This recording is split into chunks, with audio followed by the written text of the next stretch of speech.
Okay. You ready? I think I know everybody. Well, I didn't get your name. I don't know you. What's your name, sir? That's way back. They're putting name. Yeah, we had that over there too. I did it.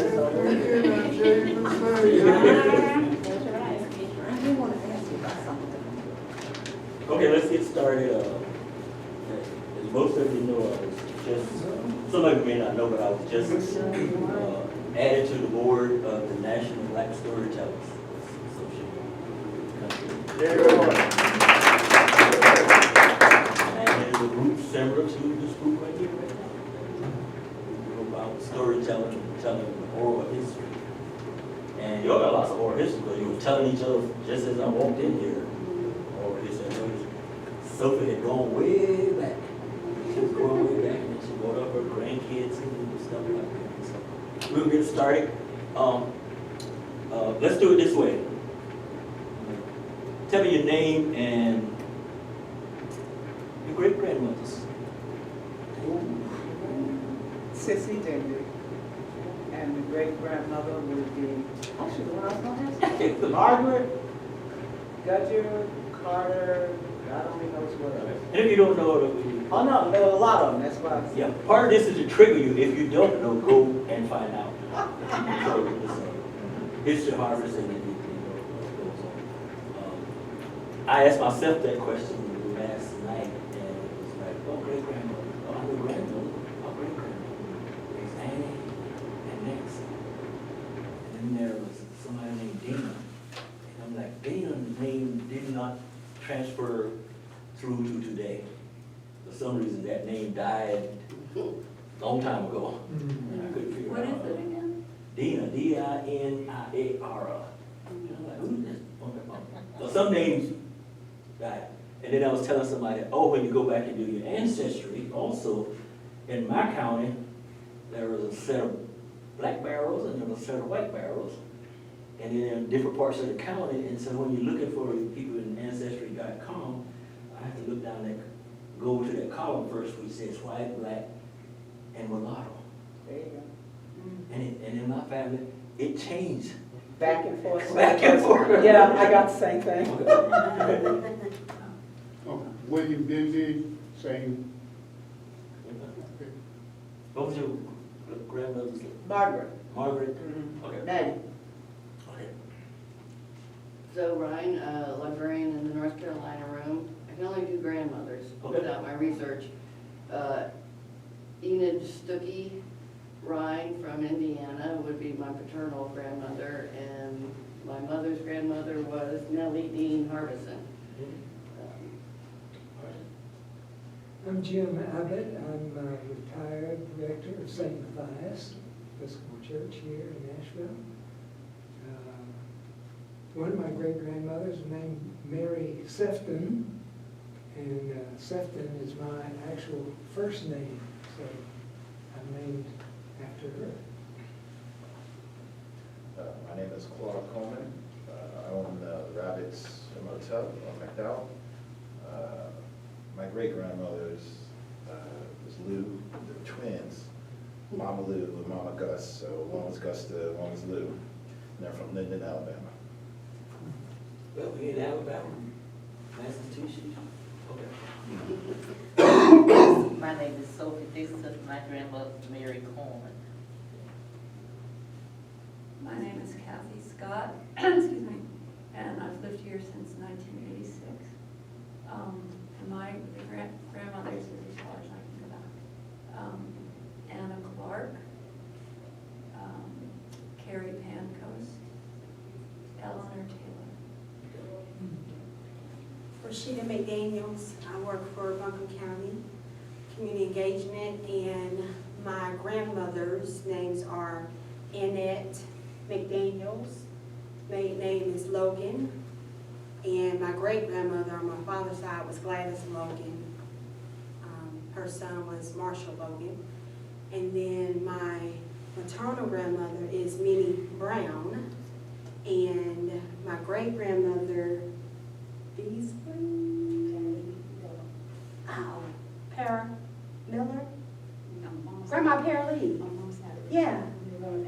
Pelly, yeah. I was like, oh, that's Grandma Pelly. Yes, I remember her, long hair. And that's my auntie right there. Good thing you know Yes. I would just text, I'm like, Grandma Pelly, yeah.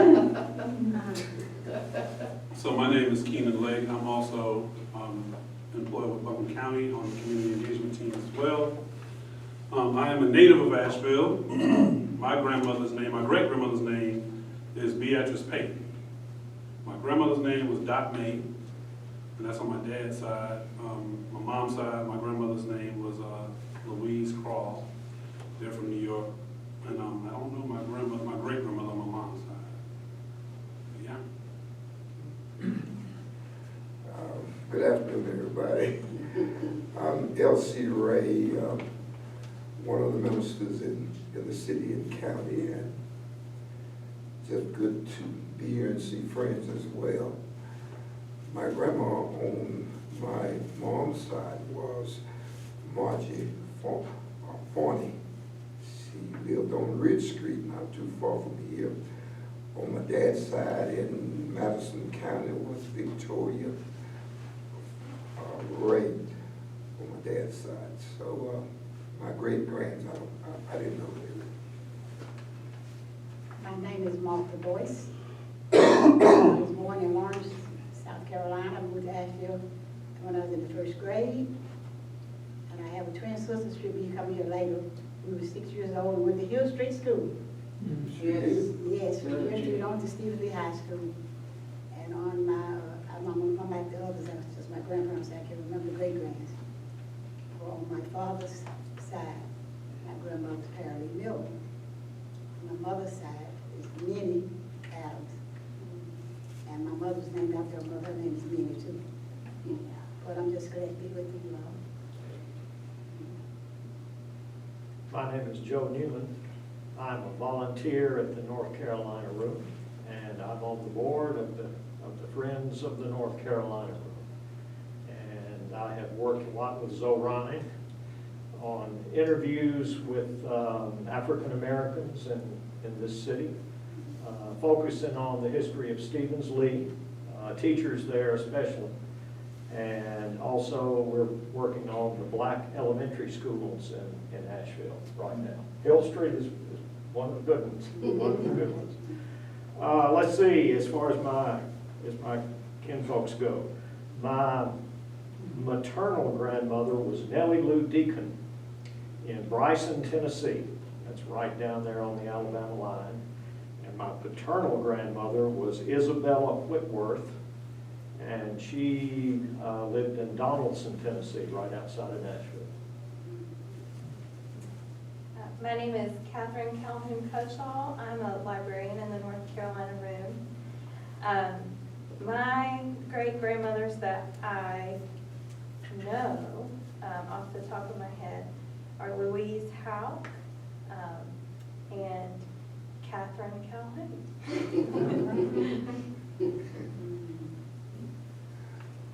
Okay, the next question, y'all get to decide who's the oldest and who's the youngest. The oldest get to speak, you got 2 minutes to speak, and the youngest have 2 minutes to speak. And so you got 2 minutes speech, you can give us about whatever you want to tell us about. Am I the oldest? Who's the oldest? He's older than me, but I'm We won't ask ages unless you want to give it up. If you want to give up the age, I'm just 78.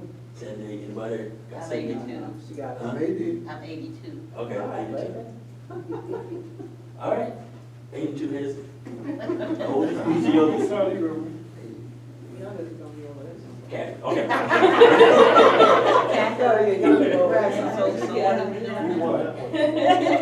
You get to do a 2-minute speech. Anything you want to tell us, 2 minutes. Get your, get your thoughts together, whatever is on your mind at this point. And of course, the general themes, Black history and family history and everything. And so you get to, and then when she's doing the 2-minute speech, why don't you key off us what she says? And certain words or whatever that would trigger something from the rest of us that we can add to. Sometimes what happens, history accelerators. It makes us think that I grew up on the south side and the whole world was the south side. And I don't know anything about anything else, but it's source of trigger, so. Okay, well, I guess what's circulating in my mind is, I'm just glad to see us doing this. It's really bringing some things to my mind that I probably would have done sooner than later, but even things like when we talk about going beyond to a certain point about family, I brought pictures of as far back as I can go. But what I'm really getting interested in now and wanting to figure out how others are doing it is, then how do you go back and go beyond that? You know, I have a great picture here of my grandmother, and I have a smaller picture of her mother, but it has no real information there. So I want to start to work that up, and that's kind of one of the reasons I'm here. And 2 minutes or more, probably more of that.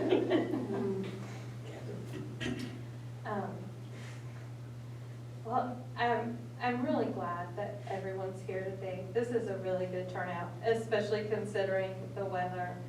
I am very interested in family histories, and I'm really privileged that I can trace my family history back as far as I can. I can find my family first names and last names and births and deaths in what is now the United States as early as 1680. And I know that that's not something that everyone can do.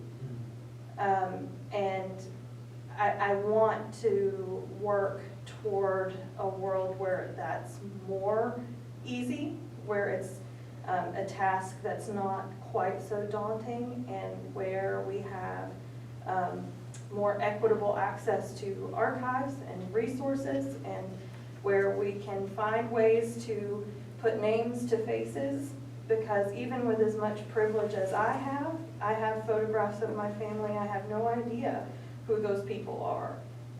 They're just poor white people living in the Smokies, you know. But I think that this is so critically important, and I'm really, really glad that everyone is here today to work toward that goal. Okay, this is, Boys. you want us to know? Well, I like to say,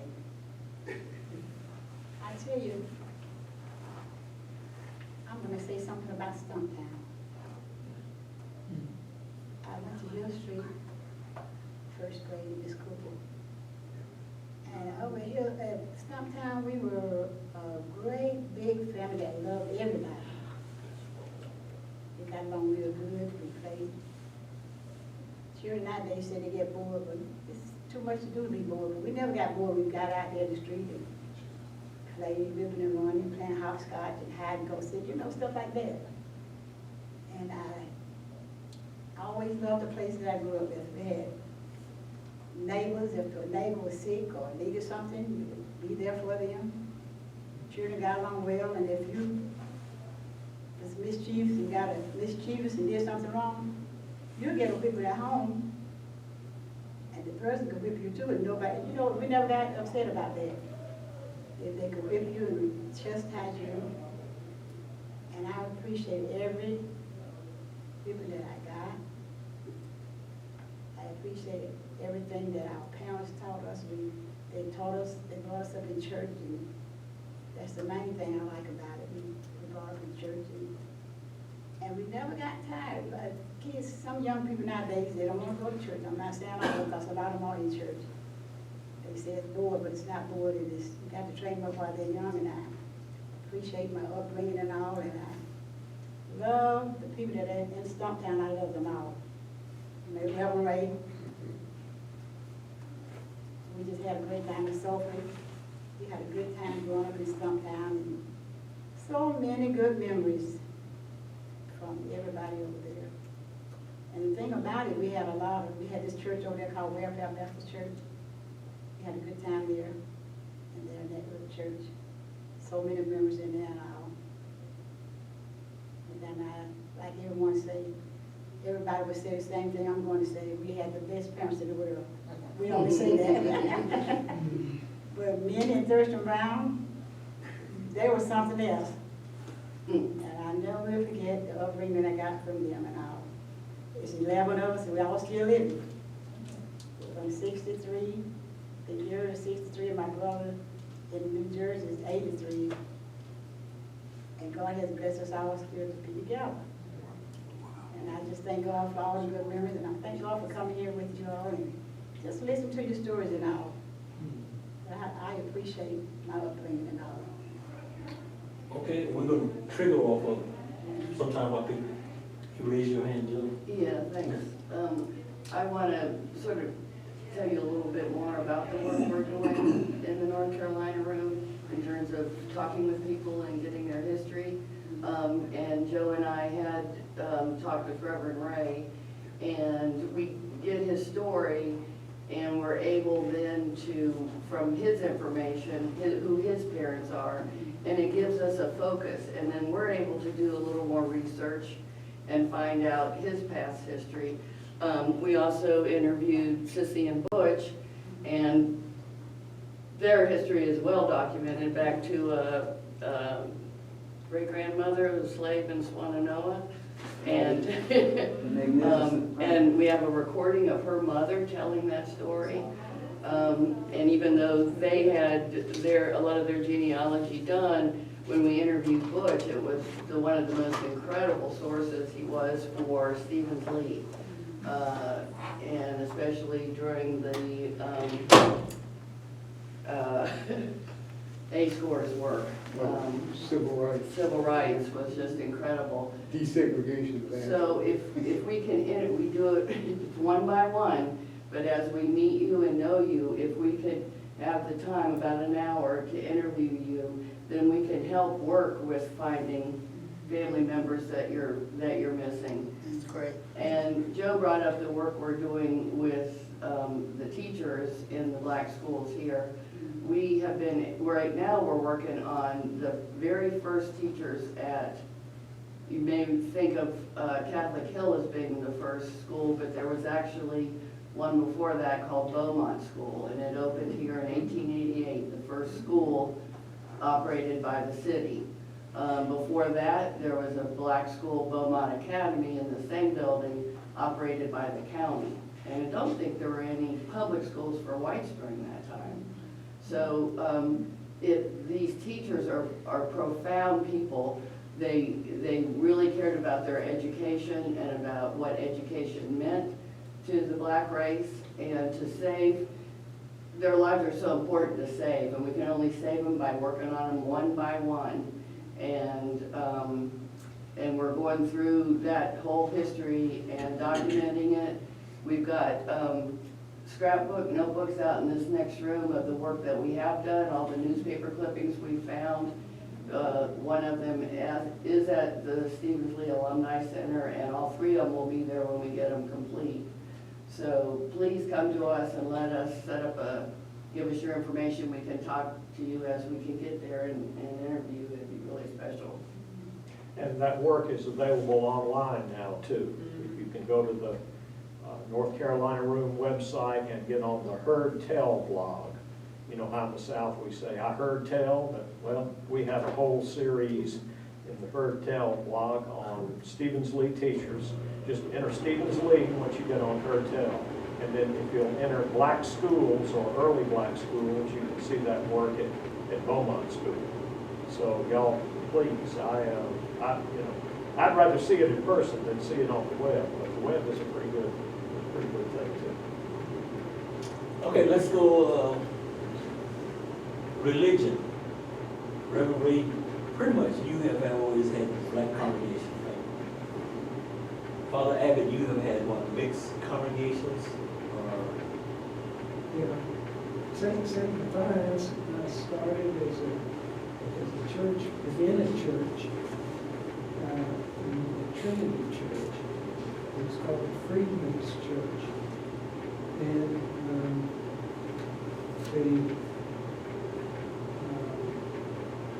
the white members and the clergy members,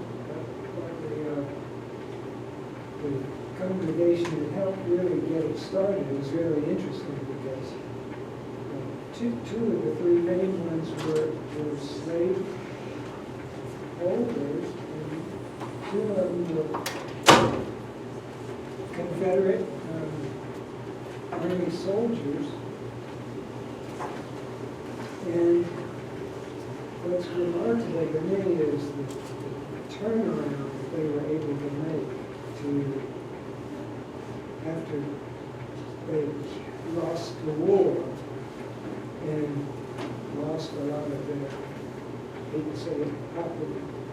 They were able to turn around and say, we want to start an Episcopal church with and for our African American former enslaved people. And so they, on the one hand, I was really proud of them for being able to make that turn, but it also clearly just dripping with paternalism. But they got,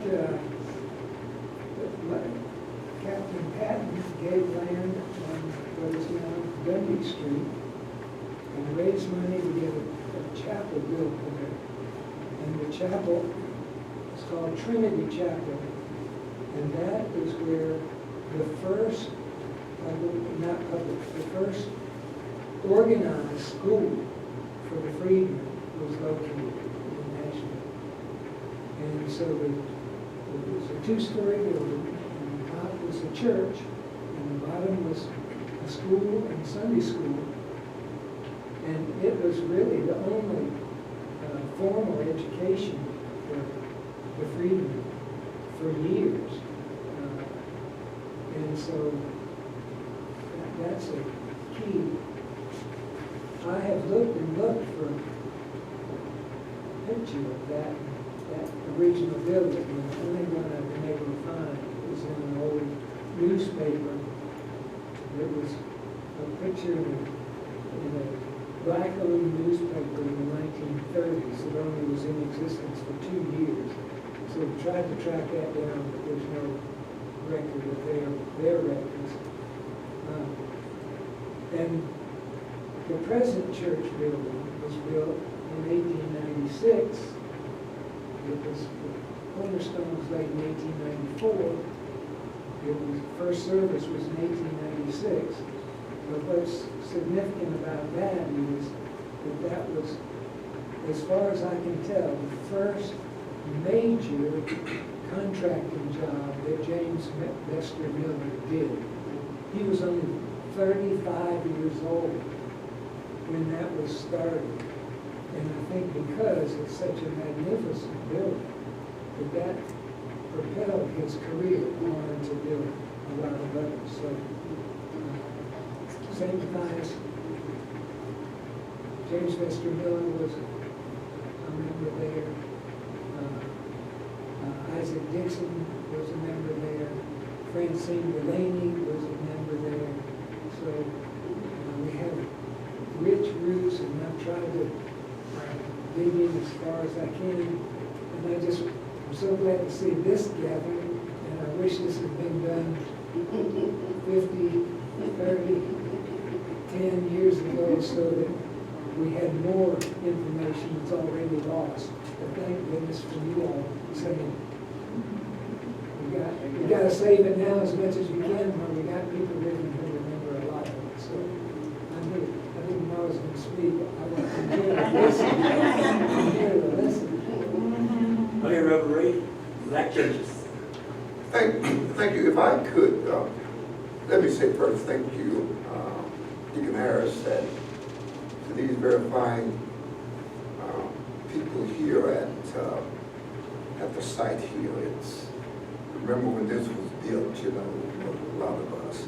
But if I could describe it this way, Deacon Harris as well, my good friend Martha had described Welfare Baptist Church, where some of us grew up as children. I started out in Hill Street and into welfare. She explained that very well.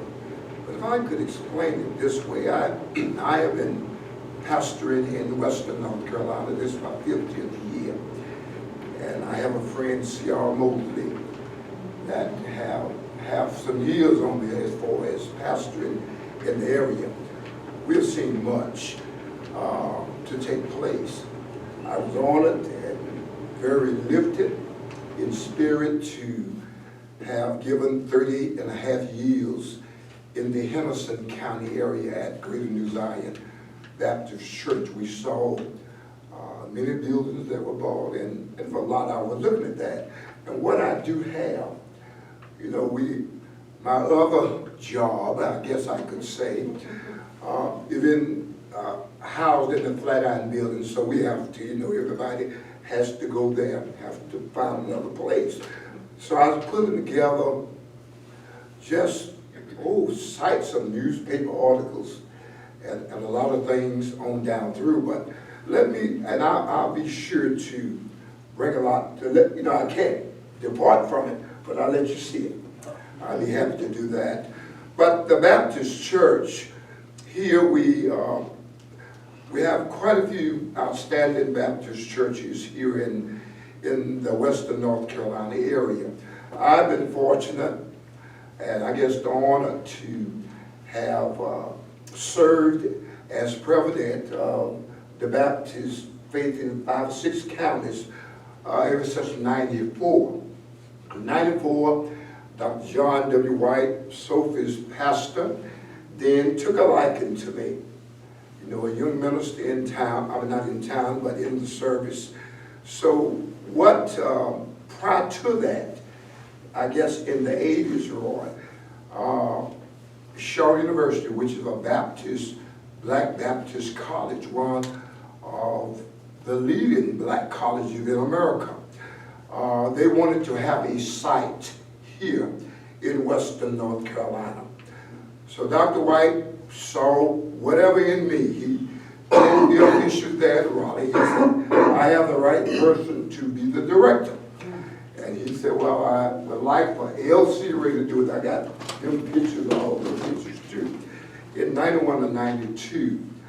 So that pretty much, and why I said that college campus here, not too far from here, really strengthened the black churches, and especially the Baptist churches, but we had other denominations to sign in there as well.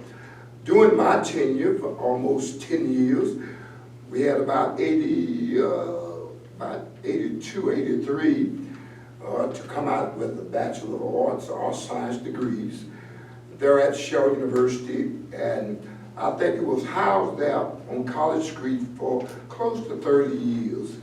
And you know, now it is not there anymore. But that was part of the Baptist experience, because it was a Black Baptist college, and I saw at least almost 80-some graduates to come out with degrees. And some of those were clergy people, you know, that went into the faith, the Baptist church faith. So, making a long story short, I'm very proud to be a great Baptist, but I was honored a week ago to be one of the participants at the Jewish synagogue and interfaith service, which was very rich and very exciting last Sunday evening. We had about 8 or 9 different faiths. Father Evan was there, and our church represented the Baptist persuasion there, so it was very encouraging, and I was very proud to be a part of that setting. But I'm just, as far as the religious side of it, to stand with my Methodist, Episcopals, Catholic, and other brothers and sisters, I feel honored over these last 50 years, because our area, we are rich in our faith. So thank you. Dr. Ray, where on College Street was the Shaw University? Well, the Allen Center. Sophie, come help me here. Is the that Allen? What's it? Allen High School. Where Allen High School used to be. Right. What's it? Right next to Hopkins Chapel. Explore Asheville. You know where Hopkins Chapel? Right there. Right next door. Right next door. So where's she? And in 81, we were looking for a site, and we went over there, and whoever I talked to at that time, they said, fine, you can have part of this great outfit there. And we sent the information back to Raleigh. They came up and they toured it, and for 30 years it was housed, almost 30 anyway, close to 30, it was housed in that site. So I was there to start it and give good 10 years. And what were the years that it was in existence? 81, 82, so you all came out in. Yeah, I was gonna say that, to piggyback on what you said, yeah, I think she took it with her. I was one of the first graduates. The one first graduate, that's true. From that, my son and I graduated the same year. I graduated in 1985. We went to Raleigh, he and I walked the stage together. I brought a picture of that. But You can see how all of this, yeah, all of our history sort of Yeah. ties in, Yeah. mingled together. So yeah. sometimes we think that our history, or my history is the bomb. Yeah. But then when we start talking about it, Yeah, What's and your picture? each pastor had to go get some students, and Dr. White said, you go to school. I did. Her pastor and their pastor then was very outstanding, because he's the president of the state convention, our state convention, the Baptist State Convention. And, you know, when he said, LC, you can do it, you know, I felt really, really honored. And, but it played such a great role in, and a lot of that history, you all may not know about. Really, you may haven't heard about. So That's why we here. that was 30 years history. And we had instructors from, we had about, well, our staff was made up of at least 68% PhDs. And the others were, you know, with masters. Gladys Forney was one of our instructors there, Maria Woods, Mr. King from Asheville High. So, you know, it was a lot of great history. So I was honored to help lead that. Right. I want the Dendies to, I think your family history is probably one of the most complete there is in the library now. So I want you to talk a little bit about how that happened and how that came about. But Rashida, I want you to respond to what she's going to say about how her history got here and how the county got involved in this project. Okay. So we can see the tie-in that you and I sit here just represent the county. You represent her, me. So talk a little bit about how did y'all get started on your history? Okay, so, hi, I'm Sissy, and I'm Buddhist atheist in the group. Every time I open my mouth, they go, you're not from here, and I go, oh. I was the kid, my mom and dad had 3 kids, dad had 4 actually, because he married before. When the kids were playing, I was that kid that wanted to play with snakes and whatever, so little girls avoided me. I was a tomboy, nobody knew what to do with me, so mom just put me under the table when she and the women got together to talk. You would not believe the stuff I heard when I was 3, 4, 5, 6, and I tried to memorize it all. So as my mom started aging out, I thought, you're not gonna walk off this planet and leave me without your stories, right? So he gave us tape recorders one year, and I was living cross country, but they were the same tape recorders, so we could just swap tapes, right? So I said, if I'm not there, get a cigarette, get a cup of coffee or a shot of brandy, sit at the kitchen table and just start talking, right? Over the years, it got collapsed down to where I got a tape that we couldn't get sued on. They ended up being something that is now in the library. And my mom was like, I thought the baby of 13. Turns out the McLean family, for whom we have a street, only they spelled the name wrong. MCCLAIN, and it's out there off Town Road area. But they spelled it MCCLEAN. The city changed the spelling for some reason. That's where mom's dad and mom and everybody came out of that little place. But mom's mother, Henrietta, whom I met, her mother was Margaret, who, as far as I'm concerned, she's the family story since I'm tracking females in this story. Margaret was 6 years old when slavery ended. Mom said they went from here, walked to Tennessee. that one of the babies died and they buried it next to a creek on Valley Street, which is why I will never call South Charlotte anything other than Valley Street. Right? Y'all can do what you want, but that's Valley Street. They walked all the way from Azalea Road, that's where there were slaves for the Gudgers, right? Only when I went on Ancestry and pulled the 1880 census, Margaret was still living with the Gudgers. She's listed on the 1880 census as in their household, right? And I'm like, what was she doing there? They were all over here, right? Then I started tracking through Ancestry some more, and I knew when I went to graduate school, because I went GI Bill, scholarships, fellowships. I'm a Martin Luther King scholar, Woodrow Wilson. I'm one of those straight A kids. I was $500 short on a book grant, and Mommy said, Margaret. And I said, how's Margaret going to help me? She said, Grandpa Carter, who she was married to. How's that going to help me? Well, honey, he fought in the Civil War on the side of the Confederacy. And you know the Daughters of the Americans, whatever, they got the Peachtree Center down there and everything. She said, tell them you are the child of a Confederate.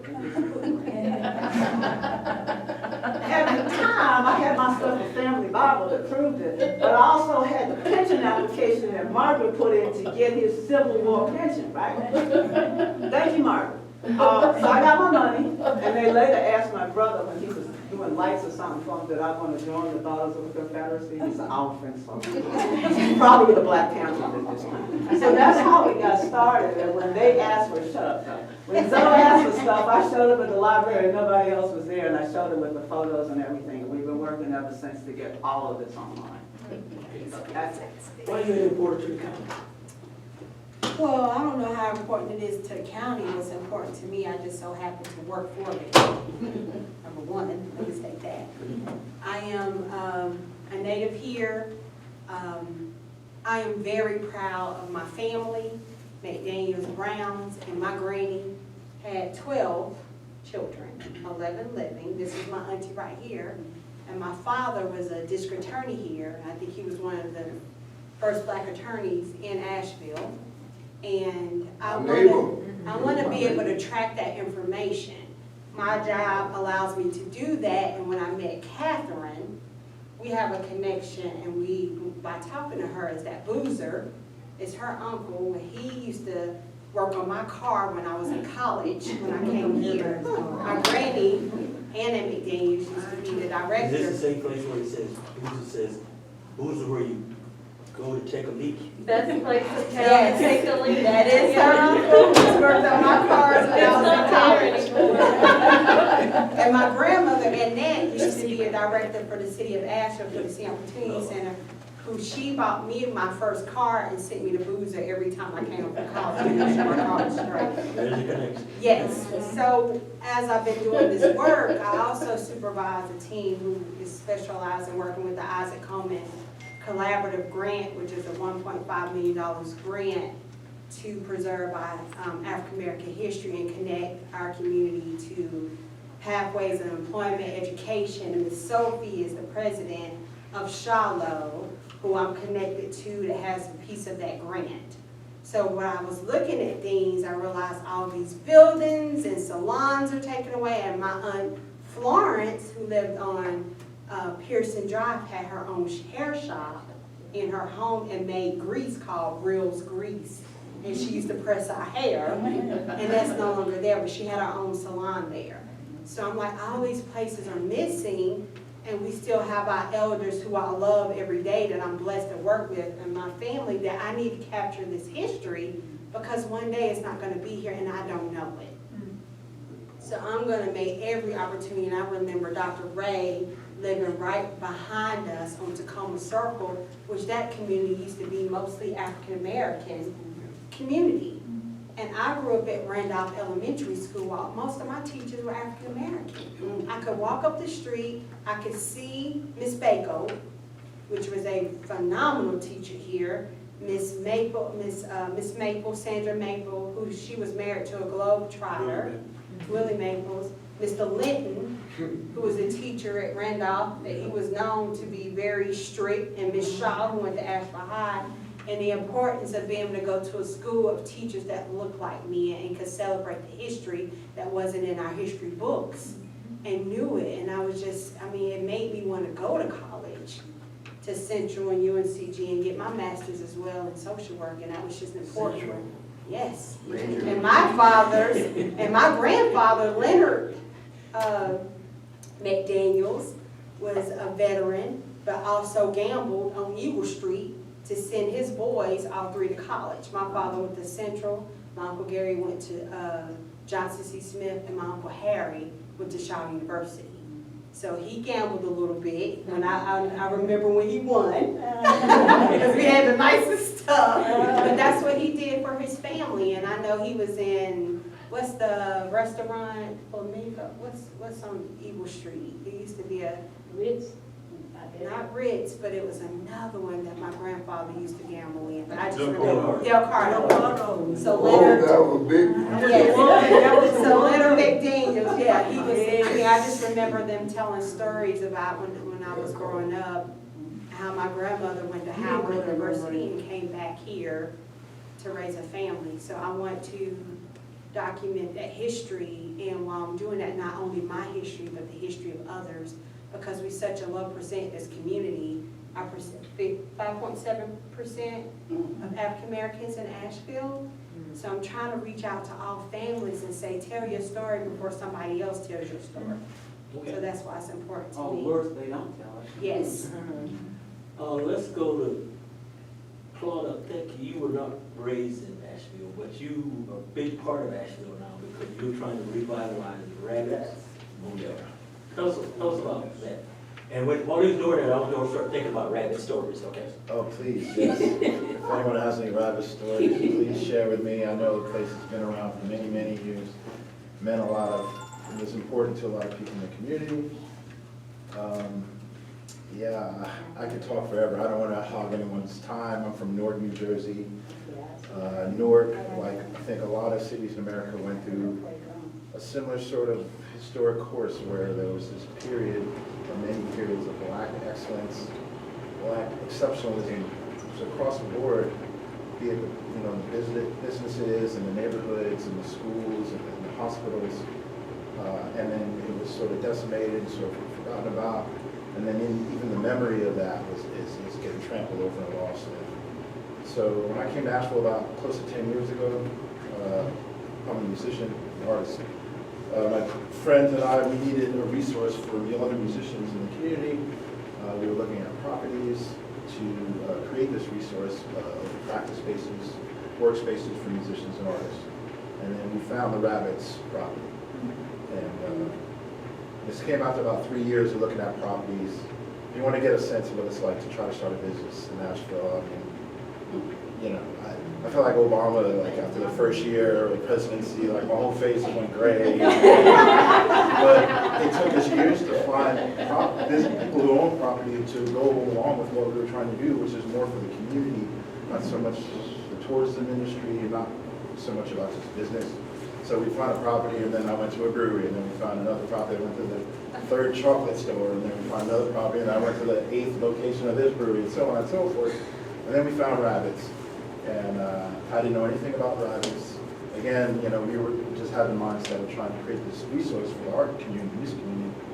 And we found Rabbits, and then my realtor said, "Look, Claude, you got to go home and look up the history of this place, look up the history of the community." This is about when I just moved into the area, and I just did. I went down this rabbit hole, no pun intended, but I just delved deep, and I swear I spent like 48 hours something, just straight. Going into all these neighborhood histories, all this community history, and like I said, there's such a similar story everywhere in America. You might have heard about the Tulsa massacre. What happened in one night in Tulsa seems to be what happened in Asheville over like 30-year period. Like it's like a massacre, just a slow, low level, just sort of suffocation. All this incredible, excellent history, and that after the 49th hour looking and diving deep, I wrote this letter to the family. The birds, and I said, look, we're trying to create this resource for the community. I know what this place was, the South Side. We want to, reconnect everyone to that history. We want to do a social kitchen. I had the visuals completely in my mind what I wanted to do. Just make a museum and a place of importance and just this beacon of just amazingness. And I just explained it to her in this letter, and she got back to me.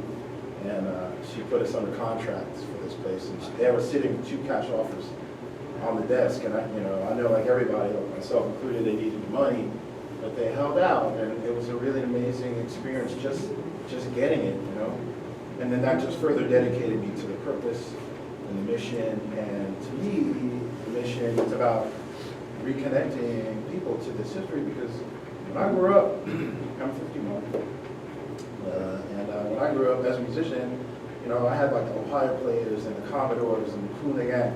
I had like group after group after artist after artist, so these black amazing professionals just doing it and just changing the game and making history. And then there was what blacks were doing in the community and in the business sense and in the political sense, scientific sense and so forth. And that to me is important to be connected to. And what I was seeing or I'm feeling, like what was happening here was that connection was just being disconnected. And I think that's like a source for a lot of the trouble for people. And I'm expecting a baby in 6 weeks now. First, thank you.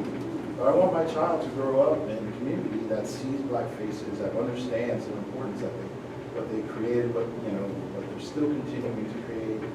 And that's kind of like my mission, what became my mission with this. And so, my purpose in getting all these stories and this information is to share it and to reconnect everybody to that, because that's what we need. That's what I had that no one else, I think, has. Like, I was fortunate. My father was a Superior Court judge in New Jersey, ex-police director, first black police director. Sister is named Angela after Angela Davis.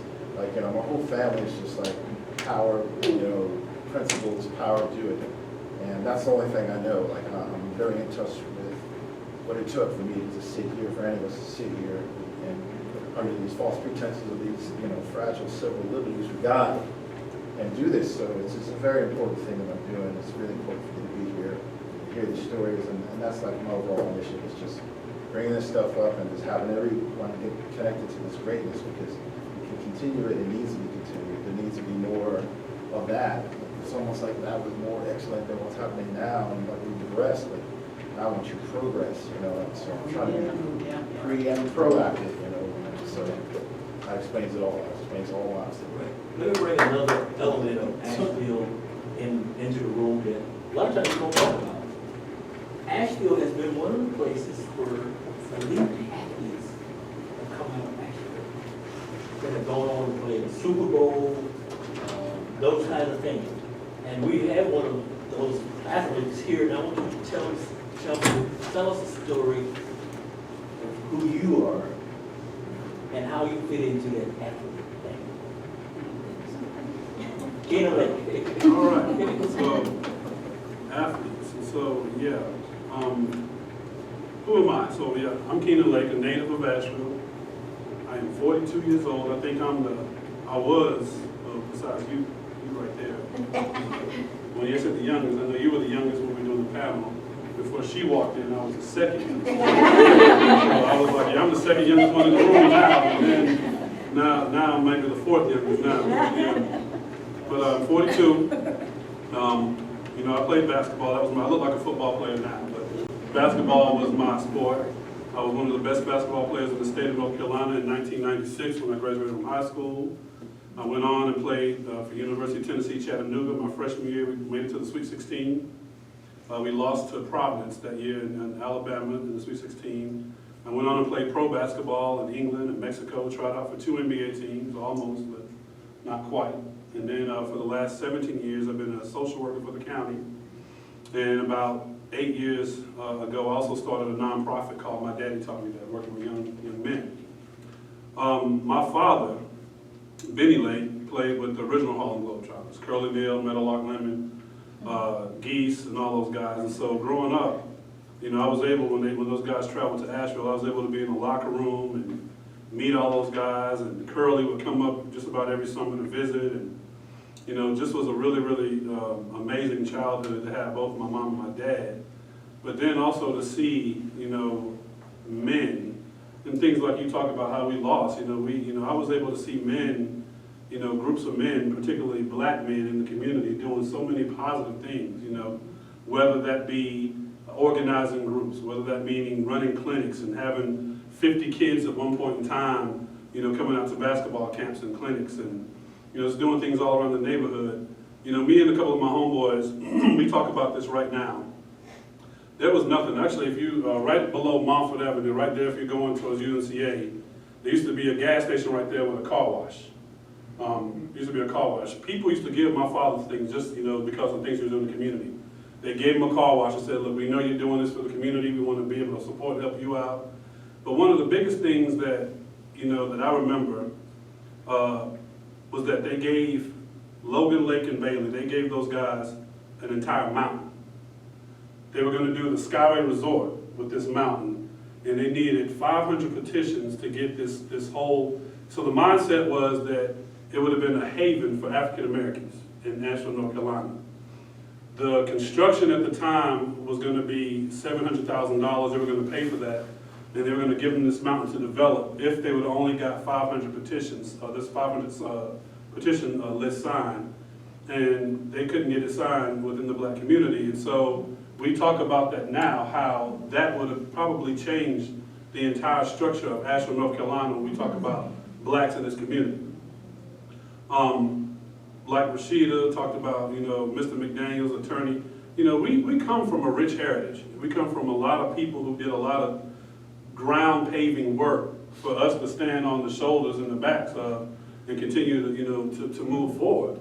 And to have, you know, things like this, to have that history, you know, it's something that, you know, I could tell my daughter, I have a 4-year-old, it's something I could share with her, that your grandfather did this, you know, and continuing to carry on that legacy. You know, I think when you look at Asheville now, and so I feel like my, you know, fast forward, you know, 50, 60 years, I feel like my legacy, and she doesn't even know it, but Rashida's legacy is going to be the legacy of how not only has that history been lost, but how we have to fight to not only get it back, but to keep it. And so you look at now, you know, she talked about Asheville, North Carolina only making up 5.7% of the population as far as African Americans. Well, 3.2 living on and below the poverty line. So that basically means 1 out of every 2 African Americans living in Nashville living in poverty. We have the 5th worst achievement gap in the nation. And it's not like, okay, my white counterparts are 5% higher. No, 8th graders right now at Asheville Middle School are only 8% are on grade level. 8. That means 92% are not on grade level.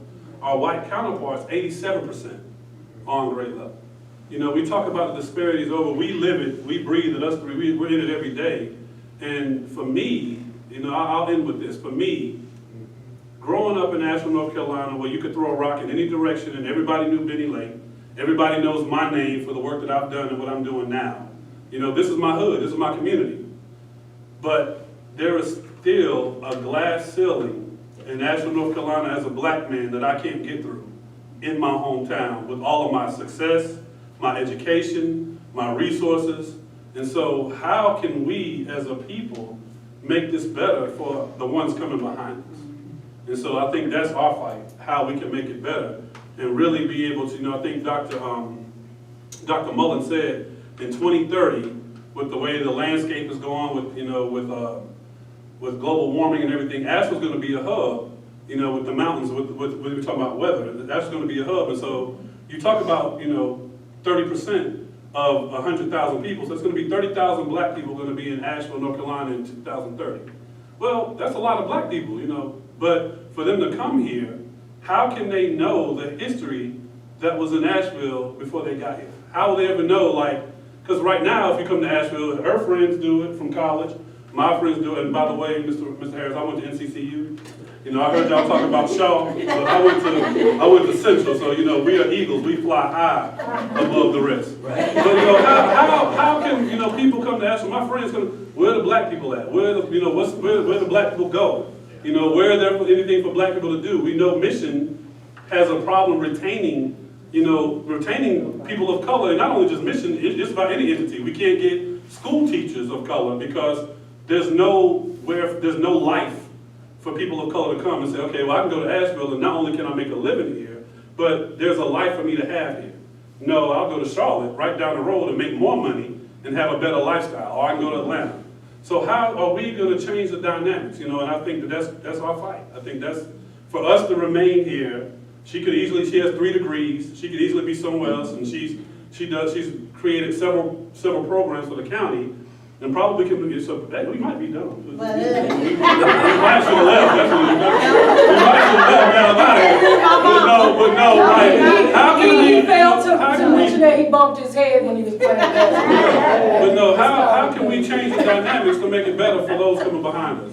So, Good point. Okay, I think I've gotten you, Well, I'm gonna have go to, right, okay. everybody, We got about 10 minutes. let me say this, be sure whatever we do, let the church be involved. Because for things to happen still in the black community, the black church is the key. Thank you, everybody. I want to throw this question out there. I went over, someone took me over to Shiloh, and to Miss Dixon and whoever else was. Someone took me over to Shiloh about a month ago and rode me around. I knew Shiloh as Caribou Road, Hendersonville Highway, and Shiloh Street. But I got to see a lot more of it. Here's my concern, and maybe you can help me deal with this. There's lots of generational wealth in Shiloh. So when we deal with generational wealth, I think Shiloh probably has dealt with it better than a lot of communities and everything. We know it's, I used to live here or whatever, but the Shiloh folks, I don't used to live here, I still live here. Yeah. So could you just talk a little bit about generational wealth, the whole Shiloh thing, as we, and how you fit all into it and how your family. First when you talk to me, I'm originally from Stonetown. It's just- Okay. It's clear that, but my family lived in Shiloh. But you got to remember, there are 2 pieces to, you always hear the story of Shiloh where they came from Biltmore Forest. Everybody's heard that story. Biltmore Forest into, the land and how they came over into Shiloh. But there's another part of Shiloh that was there before the development from the development from, that's my son, Go sit down. Could we just move down? As I tell the story of Shiloh. What has happened, the generational wealth, we do have it on both sides. The side that I live on Rock Hill Road, I live in a house. My cousin lives up the street. My son lives across the driveway. My aunt's house is behind that. And they have had this land, they actually sold a lot of this land to Forest Lake and developed, and it has been just taken, the family has had. So it's a lot of generational wealth from Rock Hill Road. And even if you go into Shiloh, we still have a lot of seniors that have been there since the early 1920s. So that's what is that what you wanted to know? Is that what you? Yeah. Kathy, let me ask you a blunt question. Sure. Why are you here? I worked for the school system for on and off for 17 years, and I heard stories of the closing of Stevens Lee, and I heard parents of the students that I worked with being so angry at how that whole thing went down. And I watched students from Hillcrest and from Klondike come into my school, and they came in with such energy and such interest. And I watched too often that they didn't see teachers who looked like them, or they didn't find teachers who had any kind of notion of the history of African Americans in this community. And in a way that I can't quite describe, but I hear you guys talking, you don't see people who look like you. You don't get fed the dreams of your community, and you just start losing interest. And teachers who don't see that happening and don't do anything about it are incapable of helping those students. So I came here from the north, And I just could never get used to how people then talk about stuff here. So I'm here because I want to listen, because I know these stories are here. And I don't work for the school system anymore, and this is still a very segregated town, and I don't find myself in communities where I get to talk with African Americans. So I'm here to listen, and You've been for this, you've been one of the friends from the day I met you, and you've always, that was why I wanted to put that question to you that way. It is to say that we need allies everywhere, we need allies from all communities. We need a library to record these stories. We need you to tell the stories. We need you to come back and say, oh, I left out something. Something triggered. Can I come back over there? And can I add you to this? Can I add this to my story? Because if we get one couple of families that tell the story, we have a lot of Asheville. We have a lot of Asheville to say, oh, this isn't just Roy Harris telling his story. No, this is Roy Harris represented by the city of Asheville. And all the things that happen to us as people and to us as storytellers. And one of the things that we in the North Carolina room like about this, you get to tell your story. You get to tell it in the fashion, in the dialect, and the way you want to tell it, and how you want to tell it, and how it all fits in the day. Not somebody, because somebody's writing a story on you right now. You don't believe it? Go back and look at how many stories are coming out of the Civil War. Now, those people were in the people that write about the Civil War. They were not there, but they were writing books every day about the Civil War. And how do they do it? They go get information, and then they take their take on it, and then they write it. And so we all got stories here, and we're gonna have to end this session, but the Grand Lady of Shiloh, Stumptown, everywhere. Ms. Dixon, you get, anybody need to say anything before Ms. Dixon closes us out with her words of wisdom? See you, and you had something more to say. You wanted to know about the stories of rabbits. Yeah, well, I mean, I can talk to everybody, and I don't want to hold up the entire process, but I just want to answer the question that you kind of posed to the group, because I had a long conversation with Dwayne Barton, and it always comes around to like, well, what can we do, where can we start, what can be done? My only answer to that is like in the lease, you know, I can own this piece of dirt right here, you know, like Michael Jackson, we'll start with the man in the mirror, right? So I can own my little piece of dirt, you know, ownership, I can get my equity, and I can create opportunity. And we're gonna bring in Black businesses, and we're gonna recreate the Soulful Kitchen with Clarence Robinson. It's gonna be this spot that other people are gonna hear about, like, you know, folks from Atlanta can come down and, you know, oh yeah, I heard about, you know, I read this is a bang, it's great. You know, folks from back where I'm up in Jersey, in Brooklyn, whatever, Harlem, however, all around the country, could get more tied into at least a little bit of piece of dirt. And that's kind of like the least I think I can do, and that we can do, is like create opportunities and ownership and get ownership and equity to create those opportunities. I mean, like, that's not the answer to it all, but I feel like that's a place to start.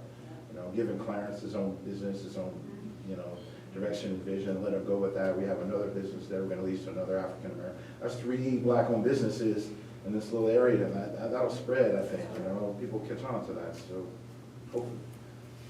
I wanted to say to you as an educator, and as you talk about that kids don't have anyone that look like them, I think when I go back through history, and I think about segregation, and I think about when we had to pass William Randolph to go to Hill Street, because we couldn't go there, the only drawback of us, because we were smart, was we would give them books from William Randolph that were 2 and 3 years old, that had kids' names on. So that put us behind. It was not because we wanted to be. I do believe that we need to have, our kids need to see more people that look like, because there's a cultural difference.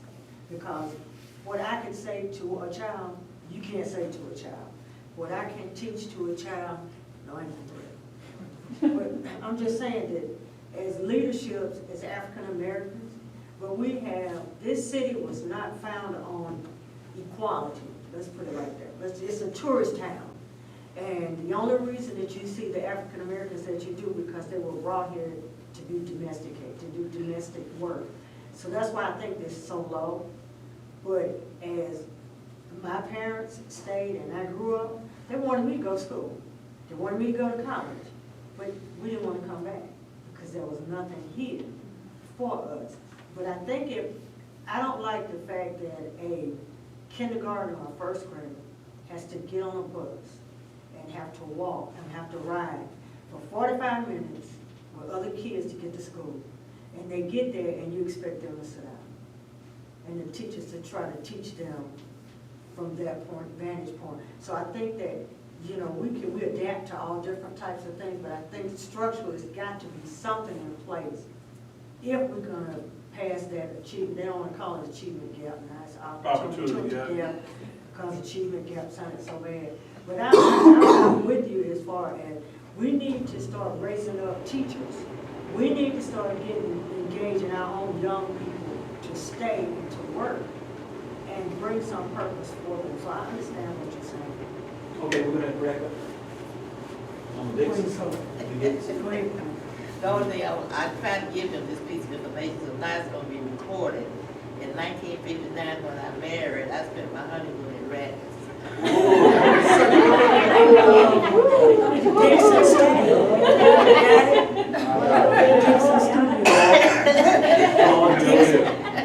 You gotta have a honeymoon.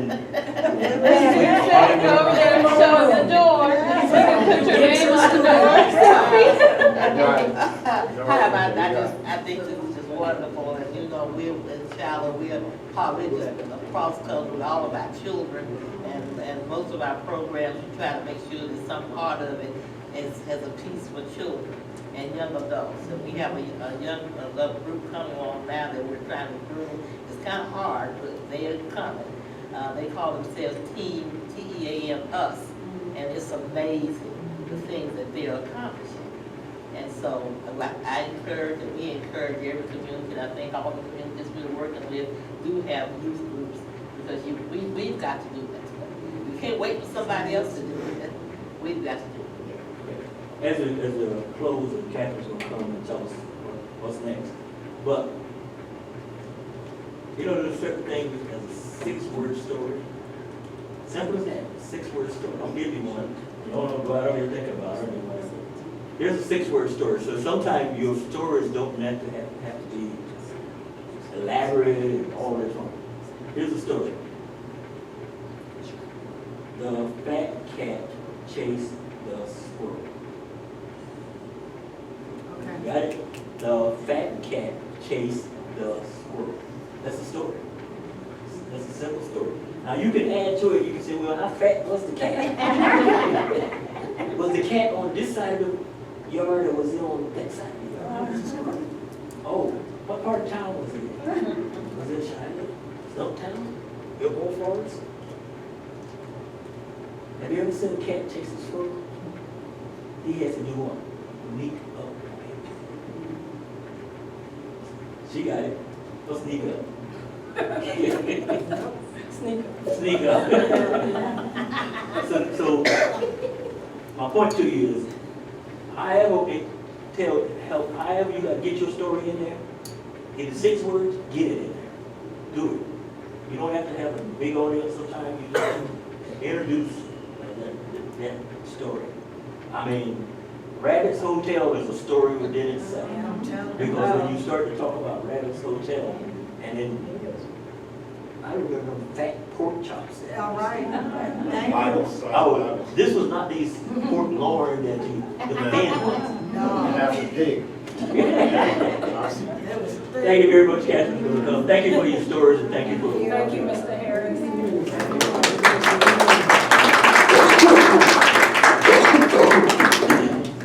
So I can't say thank you enough, so I'll say it again. Thank you again.